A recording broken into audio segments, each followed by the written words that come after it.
ఒకానొక దినాన్న పేదరికంలో కొట్టుకొని పోతున్న ఒక వ్యక్తికి అనుకోకుండా వజ్రం దొరికింది.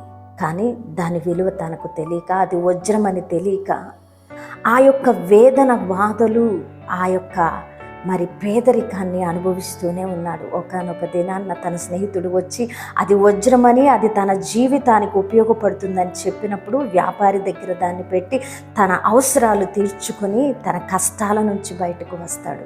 ఇదే దుస్థితి ఈరోజు క్రైస్తవ్యంలో కనిపిస్తుంది. సర్వశక్తిమంతుడైన వజ్రం కంటే విలువైన దేవుణ్ణి మన దగ్గర పెట్టుకొని ఆ దేవుని శక్తిని ఆశ్రయించలేక మనము ఎన్నో వేదనల్లో, శ్రమల్లో, ఇరుకుల్లో పడి కొట్టుకొని పోతూ ఉన్నాము. ఈరోజు వజ్రం కంటే విలువైన దేవుడు నీ పక్షాన ఉన్నాడు. ఆయన శక్తిని ఆశ్రయించి నీ ప్రతి సమస్య నుంచి బయటకు వచ్చి దీవెన పొందుకు. అది నీ హక్కు.